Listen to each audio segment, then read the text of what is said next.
अब कहाँ कुछ लालो गुल में नुमाया हो गई। नाज़रीन आदाब, डीडी उर्दू के ख़ास प्रोग्राम शेर व सुखन में आपका इस्तकबाल है। मैं हूं आपका मेज़बान सलमान सईद। शेर व सुखन ने इस बार एक ऐसे फूल का इंतखाब किया है जिसकी खुशबू ना कि सिर्फ उर्दू शायरी तक पहुंची है बल्कि बॉलीवुड को भी मुअत्तर किया है। जी हाँ, ये नाम है कैफ भोपाली का। चलो दिलदार चलो, चांद के पार चलो, जैसे न जाने कितने मशहूर नगमे लिखने वाले नगमा निगार और उर्दू के मारूफ शायर कैफ भोपाली किसी तारुफ के मोहताज नहीं हैं। उनके बुज़ुर्ग कश्मीर से हिजरत करके लखनऊ आ गए थे और फिर लखनऊ के बाद मुस्तकिल तौर पर भोपाल में मुकीम हो गए। उनकी पैदाइश 20 फरवरी 1917 में भोपाल में हुई। उनको ये फ़न शायरी अपने घर से ही मिला था। उनकी वालदा सालिहा खानम एक मारूफ और बेहतरीन लबो लहजे की शायरा थीं। उनके घर का इल्मी और अदबी माहौल और भोपाल की शायराना फ़िज़ा ने उनको शायरी की तरफ दावत दी। आइए नाजरीन, कैफ भोपाली पर मज़ीद जानकारी के लिए एक्सपर्ट को सुनते हैं। हमारे कैफ साहब थे, उनका नाम था ख्वाजा मोहम्मद इदरीस। उनके उमूमन वैसे तो वो नस्लन तो कश्मीरी थे, लेकिन उनके अजदाद लखनऊ आ गए थे और लखनऊ उनका वतन बन गया था। लखनऊ के बाद वो भोपाल पहुँचे और उनके दादा वगैरह भोपाल पहुँचे और उनके वालिद जो है उन्होंने भोपाल को मुस्तकिल अपना मुस्तकर बना लिया। उनके वालिद का इसमें ग्रामी ख्वाजा मोहम्मद इब्राहिम था और उनकी वालिदा का नाम नामी मोहतरमा सालिहा खानम था। सालिहा खानम की एक ख़ुसूसियत ये थी कि वो शायरा भी थी, जबकि कैफ साहब के वालिद को शायरी से कोई लगाव नहीं था। सालिहा खानम साहिबा हाजरा वो तखल्लुस करती थी और उनकी आगोश तरबियत में जो हमारे कैफ साहब हैं उनकी परवरिश हुई। और कैफ साहब ने एतराफ़ किया है और लिखा है कि मेरी जो पहली जो उस्ताद थी या जो मेरी वालदा की गोद उनकी आगोश ही दरअसल उनकी उसमें मैंने शायरी का ज़ौक़ पैदा हुआ और वहीं से उन्होंने शायरी का एक आगाज़ किया। कैफ साहब की जो ज़िंदगी है वो बहुत ही मजहबी अंदाज में उनकी परवरिश हुई, क्योंकि घर में वो माहौल था भोपाल में, पूरे भोपाल में और उनके घर में भी। और उनकी जो तालीम और तरबियत है वो भी उस ज़माने के रिवाज के मुताबिक घर में ही हुई। उन्होंने घर में अपनी वालदा से और जो कुछ भी जो तरीक़ा था घर में उसके मुताबिक उन्होंने तालीम हासिल की, दीनी तालीम, और उसके बाद अंग्रेज़ी वो अरबी और फ़ारसी, उर्दू के साथ साथ अरबी और फ़ारसी पर उनको अबूर हासिल हुआ। उन्होंने उसका आगाज़ भी घर से किया, लेकिन बाद में वो एक बहुत अच्छे फ़ारसी दां और अरबी दां बन चुके थे। हिंदी से भी उनको शगफ़ था, उन्होंने हिंदी की तालीम भी हासिल की और उससे वाक़फ़ियत हासिल की। इस तरह कई ज़बानों में उन्होंने यानी कई ज़बानें सीखी और हर ज़बान का इस्तेमाल अपनी शायरी में किया। कौन आया है यहाँ कोई ना आया होगा, कौन आया है यहाँ कोई ना आया होगा, मेरा दरवाज़ा हवाओं ने हिलाया होगा। आइए नाजरीन, इस खूबसूरत गज़ल को जनाब डॉक्टर राकेश की मखमली आवाज़ में समाअत करते हैं और महजूज़ होते हैं।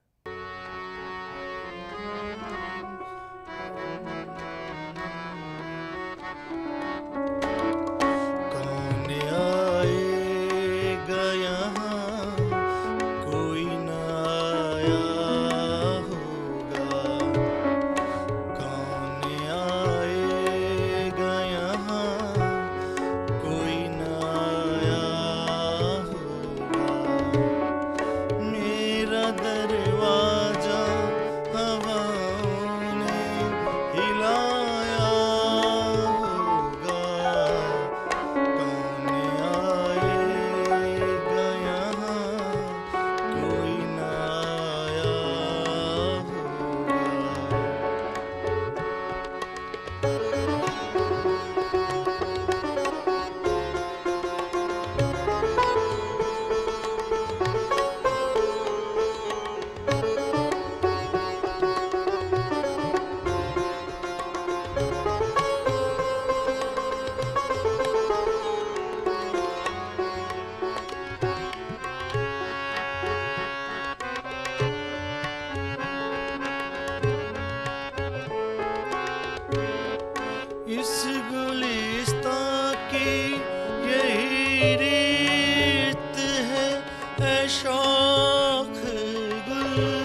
इस गुलिस्तां की यही रीत है, ऐ शौक गुल।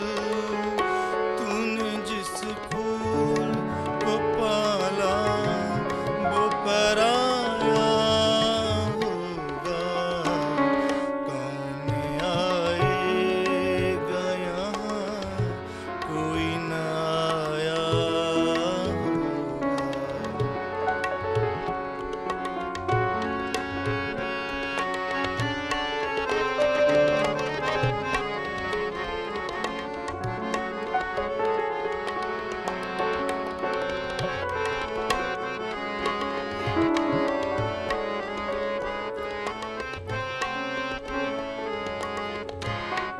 कैफ परदेस में मत याद करो अपना मकान। कैफ परदेस में, परदेस में, कैफ परदेस में मत याद करो अपना मकान। अब के बारिश ने उसे तोड़ गिराया होगा, कौन आएगा यहाँ, कोई न आया होगा। कौन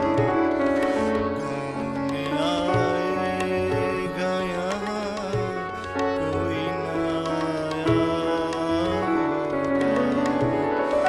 मेरा दरवाजा हवाओं ने हिलाया होगा, कौन आएगा यहाँ, कोई न आया होगा। कौन आएगा यहाँ, कोई न आया होगा, कोई न आया होगा, कोई न आया होगा। नाजरीन, कैफ भोपाली की ज़िंदगी हादसों से दो चार होती रही है। यही वजह है कि उन्होंने अपनी शायरी के अंदर ज़माने के दाग और परेशानियों को पिरोया है। उनकी शायरी दुख की, तकलीफ़ की एक खूबसूरत तस्वीर बयान करती है, जो एक निशात अंगेज़ कारनामा है। और महबूब से मुखातिब होते हुए कब वो ज़माने पर तंज कर जाते हैं पता ही नहीं चलता। यही अंदाज़, यही लबो लहजा लोगों के जहनों को अपनी तरफ मबजूल कर लेता है। कैफ साहब की ज़िंदगी दूसरे लोगों की तरह से उसी तरह गुजरी जैसे कि एक मशरक़ी घराने के बच्चों की ज़िंदगी गुजरती है, लेकिन ये कि उनमें एक तख्लीक़ कार बहुत मजबूती के साथ उनके अंदर पोशीदा था, जिसका इजहार उनकी शायरी में बड़े तमतराक के साथ हुआ। तमतराक वैसे उनकी शायरी को अगर हम इन शायरी के तेवर को, उसमें लोगों ने उनको अलबेला लिखा है और बिल्कुल सच है, क्योंकि अलबेला वैसे और लोगों के लिए भी कहा जा सकता है, लेकिन कैफ साहब कुछ अगर उनको जिन लोगों ने सुना होगा वो पूरी तरीके से इससे इत्तेफाक करेंगे कि अलबेलापन और तमतराक ये सब उनकी शायरी का जुज़्व आज़म था। कैफ साहब का मामला ये था कि वो बहुत ही दिल दर्दमंद रखते थे। गुर्बत, गरीब लोग, किसानों को और मज़दूरों को, इन सब के जो परेशानियां हैं उनको शिद्दत से महसूस करते थे और उन्होंने इसका इजहार भी अपनी गज़लों में कम और नज़मों में ज़्यादा किया है। चुनांचे एक ज़माने में बहुत लोगों ने सुनी होगी, बल्कि जिन्होंने उनको सुना होगा उनकी वो एक नज़्म हैया रे हैया, जो एक तरीक़े से एक नारा बन गई थी, उनको याद होगी। हैया रे हैया उनकी जो नज़्म थी वो इस कदर उसकी शोहरत हुई, इतनी मशहूर हुई थी कि हर शख्स उसको हम हमेशा उसका हवाले दिया जाता था और उनको लोग जो हैं नौजवान ख़ास तौर से उसको गाते रहते थे। इसी तरह से उनका जो तरीक़ा था ये इसका ख़ास अंदाज़ भी है उनके कहने का एक, यहाँ तक कि जब उन्होंने एक नात शरीफ लिखी है उसमें मुसलमानों की जो अहवाल हैं, जो उनके हालात हैं, जो उनका एक कहना चाहिए कि तनज़्ज़ुल है उनके अंदर, उसका जो उन्होंने ज़िक्र किया है, तो उसमें एक हाय रसूल अनाम उनका एक जो मिसरा है जिसको वो बार बार दोहराते हैं टीप के बंद की तरह, हाय रसूल अनाम। तो एक ये भी उनका एक मखसूस अंदाज़ था जो उन तक ही महदूद रहा, उनके साथ ही वो ख़त्म हुआ। बाद में लोगों ने उनकी यानी नक़ल ज़रूर करने की कोशिश की, लेकिन उनकी नक़ल करना बज़ाहिर आसान लगता है क्योंकि वो एक मुश्किल पसंद शायर नहीं थे, लेकिन उनकी आसानियों को भी आसानी के साथ जो उन्होंने कह दिया वो दूसरे लोग मुश्किल से भी उस अंदाज़ को इख्तियार करने से कासिर रहे। तेरा चेहरा कितना सुहाना लगता है, तेरा चेहरा कितना सुहाना लगता है, तेरे आगे चांद पुराना लगता है, तिरछे तिरछे तीर नज़र के चलते हैं, सीधा सीधा दिल पे निशाना लगता है। नाजरीन, आइए इस खूबसूरत गज़ल को मौसीकी की धुनों पे सुनते हैं और महजूज होते हैं।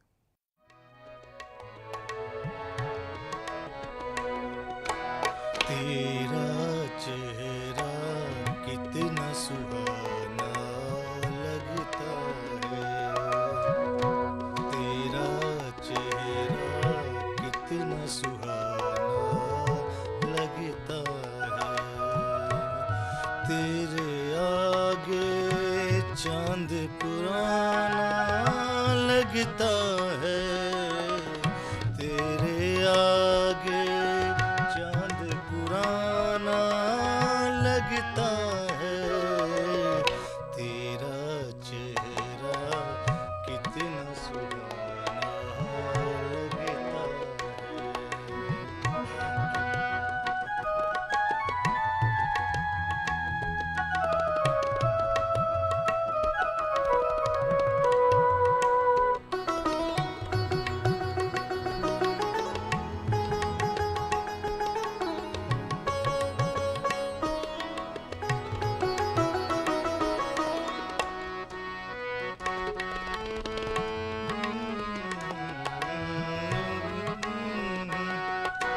तिरछे तिरछे तीर नजर के लगते हैं, तिरछे तिरछे तीर नजर के लगते हैं, सीधा सीधा दिल पे निशाना लगता है, सीधा सीधा लगता है, तेरा चेहरा कितना सुहाना लगता है।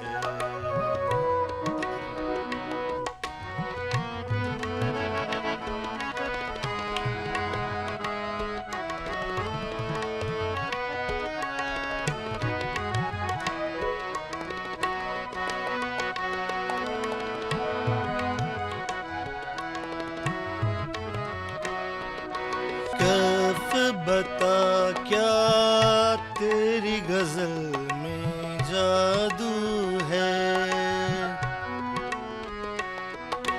कैफ बता क्या तेरी गजल में जादू है, बच्चा बच्चा तेरा दीवाना लगता है, बच्चा बच्चा तेरा दीवाना लगता है, तेरा चेहरा कितना सुहाना लगता है, तेरे आगे चांद पुराना लगता है, तेरे आगे चांद पुराना लगता है, तेरा चेहरा कितना सुहाना लगता है, तेरा चेहरा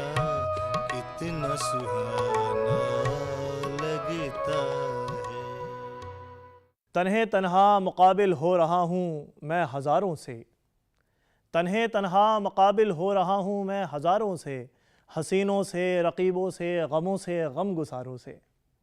जी हाँ नाजरीन, कैफ भोपाली की शायरी में हसीनों का ज़िक्र है, रकीबों का ज़िक्र है, गम के मुख्तलिफ़ पहलू हैं। हम आम तौर पर उन्हें रोमानी शायर जानते हैं, लेकिन वो अवामी शायर होने के साथ साथ, नगमा निगार होने के साथ साथ उन्होंने कुरान करीम के 16 सिपारों का मंजूम तर्जुमा भी किया है, और ये तर्जुमा पढ़ते ही बनता है। बकिया सिपारे इसलिए रह गए कि ज़िंदगी ने उनके साथ वफ़ा नहीं की। नाजरीन, कैफ भोपाली के इसी रंग ने एक ज़माने तक लोगों के ऊपर जादू चलाया और उनके दिलों के ऊपर हुकूमत की।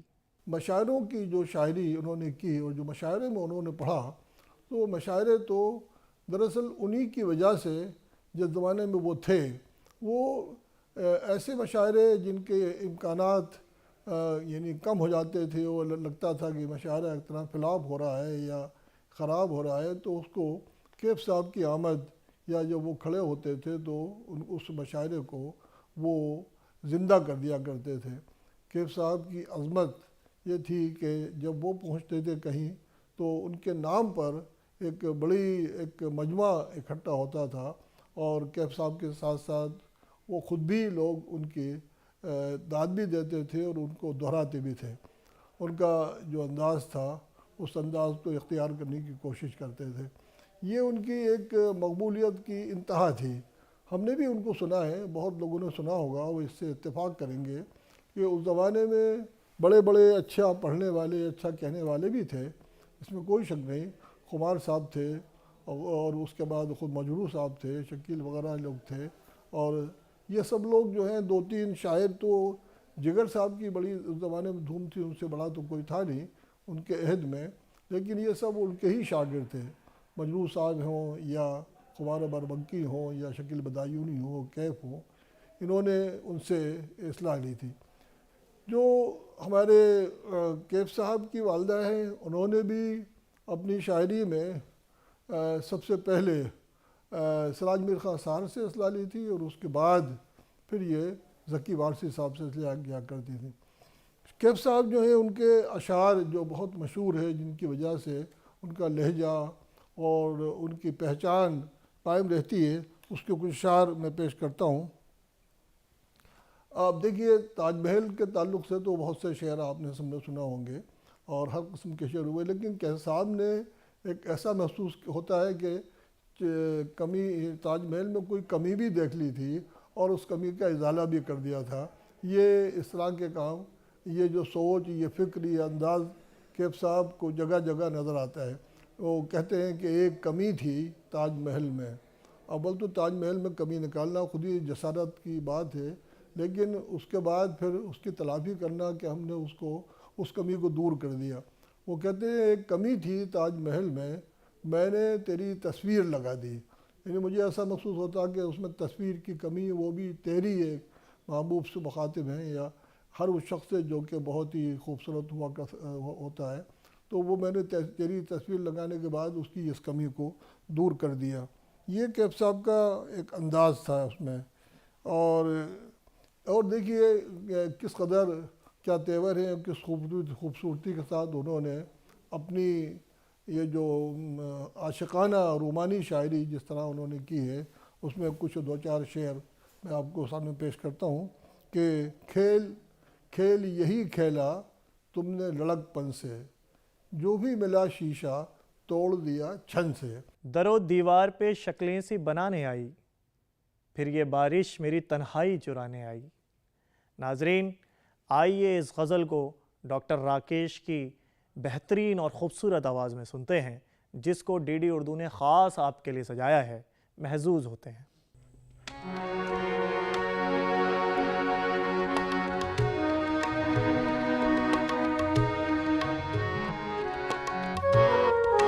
दर दीवार पे शक्लें से बनाने आई, दर दीवार पे शक्लें से बनाने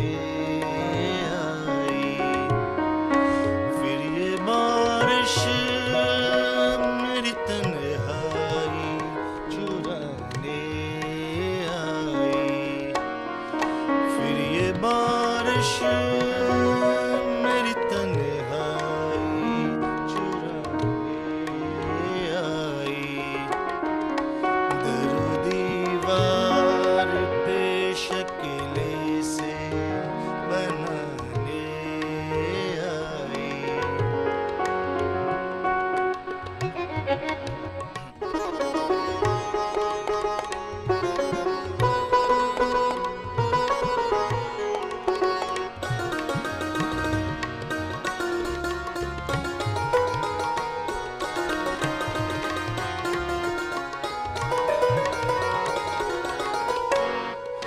जिंदगी बाप की मानिंद सजा देती है, जिंदगी बाप की मानिंद सजा देती है, रहम दिल माँ की तरह मौत बचाने आई, रहम दिल माँ की तरह मौत बचाने आई, दरो दीवार पे शक्लें से बनाने आई।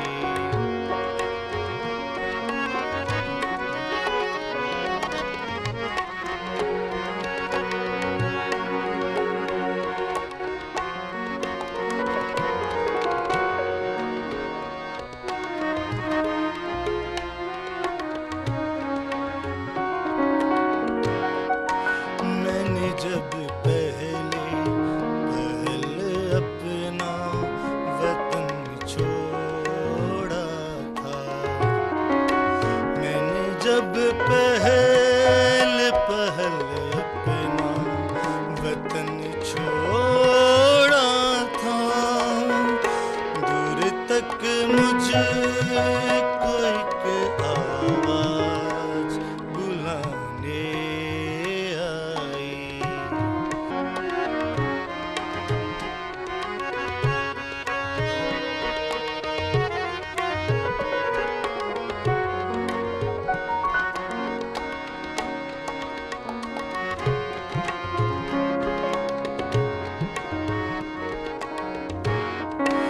मैंने जब पहले अपना वतन छोड़ा था, मैंने जब पहले अपना वतन छोड़ा था, दूर तक मुझको एक आवाज बुलाने आई, दूर तक मुझको एक आवाज बुलाने आई, दरो दीवार पे शक्लें से बनाने आई।